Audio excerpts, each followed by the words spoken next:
Hallo meine lieben Freunde und herzlich willkommen zu einem kleinen, kühlen Wintervlog hier aus Buenos Aires. Herzlich willkommen in meinem Kanal André läuft. Nein, nein, nein, das ist kein Reiseblog. Hier in meinem Blog geht es um das Laufen. Herzlich willkommen zu meinem Videoblog André läuft.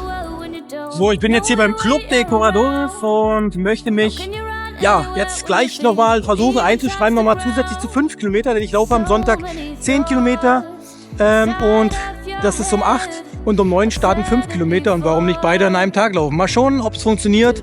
Ich bin gespannt.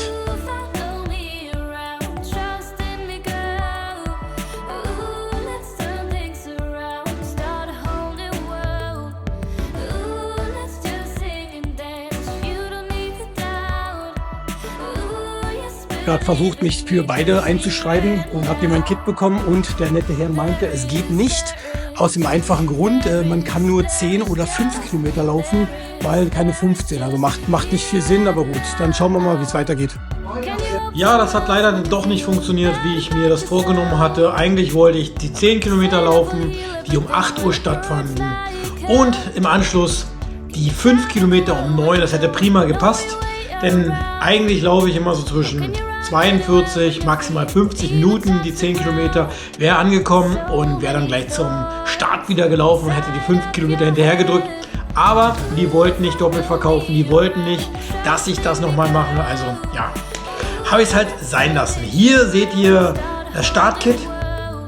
Das Ganze kostet hier knapp 30.000 Pesos. 30.000 Pesos sind ungefähr 25 Euro. Beinhaltet wie gesagt T-Shirt, Startnummer und ein kleines Startset mit vielen Kleinigkeiten, wie ihr hier seht. Gut, aber bevor es zum Lauf ging, ging es erstmal wie jede Woche zum Long Run.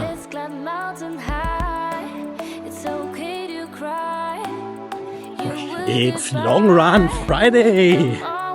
Ja, juhu! Heute ist wieder einer dieser besonderen Tage, die ich nicht ertrage. Ja, was soll ich sagen? Heute ist mal wieder so ein Tag, wo ich null Bock hatte. Ich hatte wirklich null Bock zu laufen. Hab mich dennoch in die Laufklamotten gestürzt, bin dennoch losgelaufen und jetzt bin ich dennoch gespannt, wie das Ganze so läuft. Die Erfahrung sagt, die Lust kommt beim Laufen und ja, darauf warte ich jetzt gerade noch ein bisschen, aber ich denke schon, dass auch das wieder eintritt.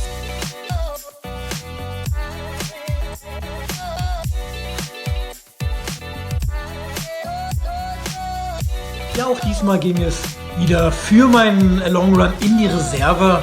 Hier am Stadtrand Buenos Aires, nicht weit weg von meiner Arbeit, so knapp einen Kilometer. Meistens mache ich eine verlängerte Mittagspause dann immer freitags. Das heißt, ja, die Laufklamotten anziehen und dann losrennen. So meistens so zwischen 2 und 3 Stunden. Und danach geht es dann meistens wieder nach einer Dusche wieder zur Arbeit. Aber ja, wie ihr seht, mitten im Winter haben wir dennoch strahlenden Sonnenschein, schön blauen Himmel und ja, da macht doch das Laufen immer doppelt so viel Spaß.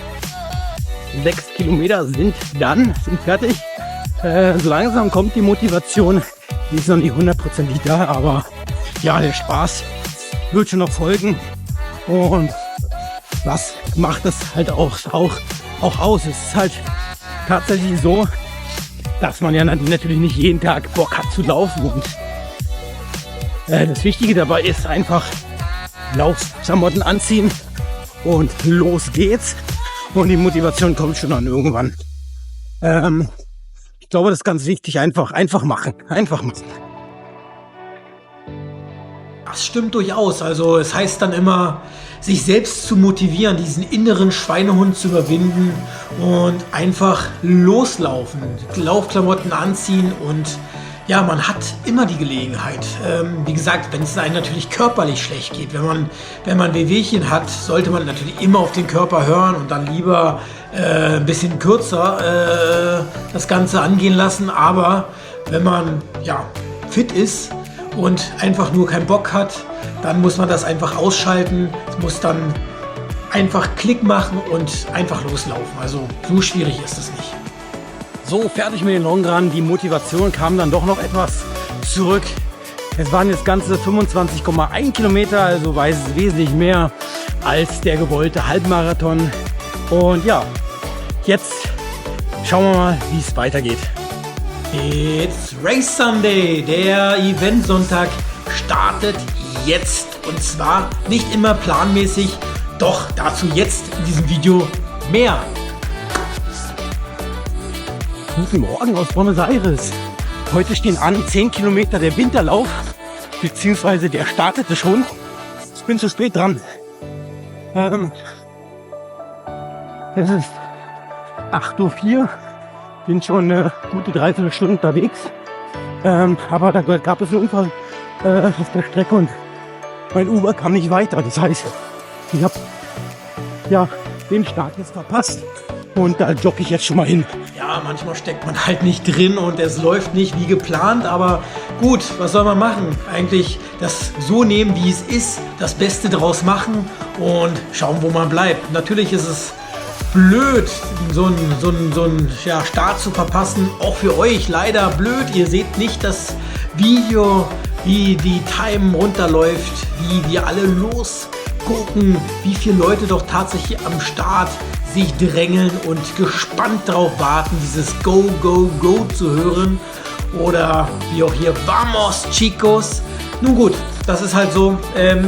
Manchmal hat man halt Pech und die ganze Woche war halt schon etwas vom Pech getrieben, mit wenig Motivation und nicht unbedingt die beste Laufwoche, die ich bis jetzt in meinem Leben hatte. Aber es war eine Laufwoche, darauf kommt es auch an und ja, was soll ich machen? Wie gesagt, das Beste daraus gemacht und jetzt erstmal zurück zur Laufstrecke. Ja, gut in den Start verpasst.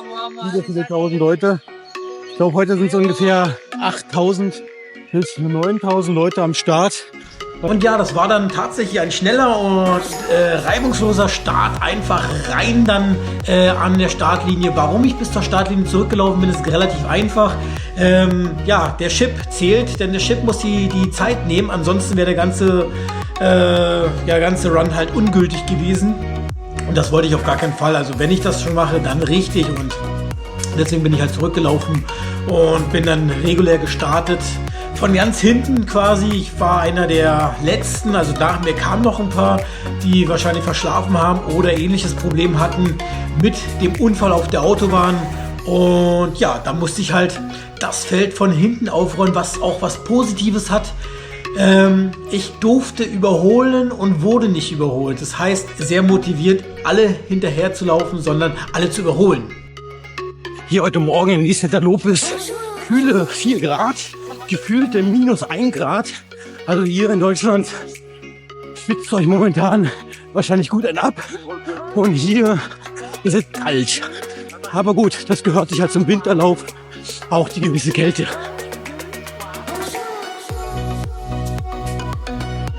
So. Da ich so spät dran war, heißt es von hinten das Feld aufrollen. Es sind so viele tausend Leute am Start. Da habe ich einiges zu überholen, aber mal gucken, was am Ende bei rauskommt.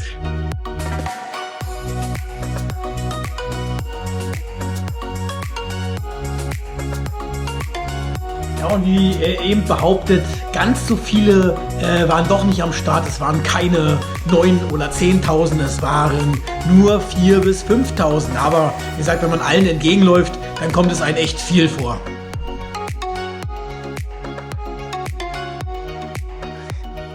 So, 5 Kilometer sind im Kasten, die Hälfte des Drops ist gelutscht und mehr als die Hälfte habe ich sicherlich schon überholt.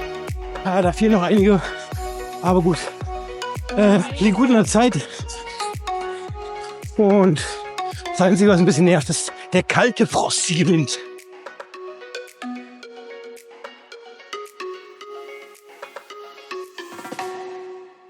So, hier heute in Vicente Lopez ist da grenzt genau an der Stadt Buenos Aires an. Das ist ein kleiner Fort oder ein relativ großer Fort, der reibungslos von der Stadt hier hinführt. Also das Einzige, woran man erkennt, dass man die Stadt hier dann wirklich verlässt, ist die Unterquerung der Autobahn. Ansonsten sieht man keinen Unterschied weder in der Infrastruktur noch Gebäude etc. Alles gleich. What's your favorite three words in German? I would like to be in Berlin and to study all the history, especially 19th century history. That's great. I'm from Berlin. And yeah, where do you come from? I am from Buenos Aires. Okay. Ja, das passiert mir die letzte Zeit immer öfter, dass während ich filme und auf Deutsch labere, mir die Leute reinreden, auch in diesem Fall. Da kommen immer nette Gespräche dann zustande, mitten auf der Strecke, wie in diesem Fall. Die sprechen mich dann auch meistens immer auf Englisch an oder versuchen ihr Deutsch, wenn sie raushören, oh, der kommt aus Deutschland. Meistens dann erwidere ich das auf Spanisch oder Englisch, wie es mir gerade passt. In diesem Fall wusste ich nicht, wo der herkommt, weil er mich auf Englisch, wie gesagt, angesprochen hat. Deswegen habe ich dann auf Englisch auch geantwortet. Und ja, finde es immer ganz spannend, so zwischendurch so kleine Geschichten zu hören. Gehört auch irgendwie dazu, dieses Kommunikative, besonders hier in Argentinien. Endspurt, 500 Meter, dann ist der Drops gelutscht.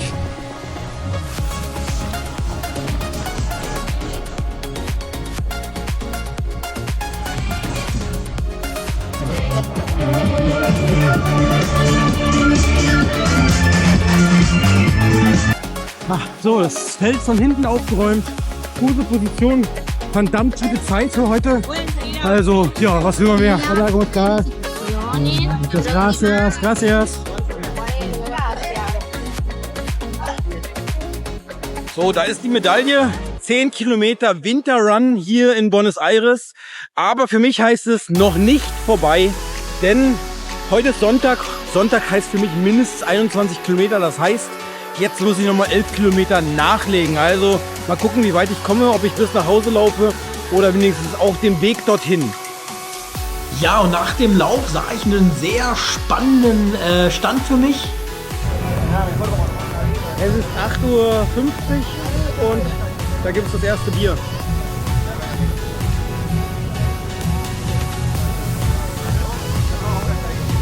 Und nach dem Bier, was tut man dann? Dann muss man auch noch was Kleines essen. Dann gab es noch gratis Pancakes und als Stärkung ging es dann natürlich gleich weiter, meine restlichen Kilometer abzuspulen.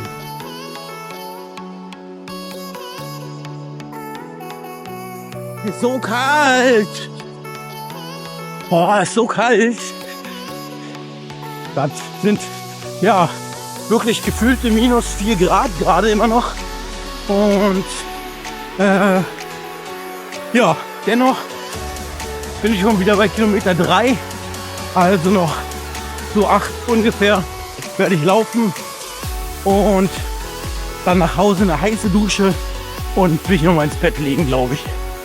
Ja, während ich jetzt die letzten Kilometer noch nach Hause laufe, meine Frage an euch: Was sind eure Lieblingslaufschuhe? Wie ihr wisst, ich laufe mit sehr, sehr verschiedenen Laufschuhen. Hier oben mal verlinkt das Video meiner Laufschuhe. Dieses Mal bin ich mit On Run Cloudmonster 2 gelaufen, die momentan tatsächlich meine Lieblingslaufschuhe sind. Aber mich würde interessieren, mit was lauft ihr und was sind eure Erfahrungen?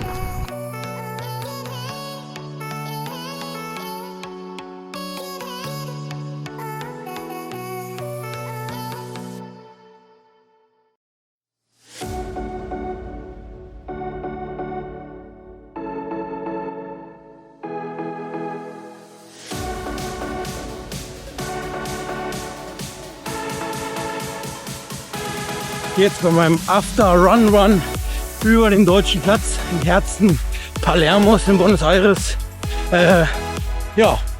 Lag halt auf dem Weg. Ach so, die 21 Kilometer sind erreicht hier im wunderschönen Plaza Francia am französischen Platz. Und ja, was soll ich sagen? Ich laufe weiter. Es sind noch ungefähr 4-5 Kilometer bis nach Hause. Die mache ich auch noch. Es war blöd, mitten durch die Stadt, Ampeln etc., aber egal. bin ich unterwegs und kann die paar Kilometer auch noch abreißen.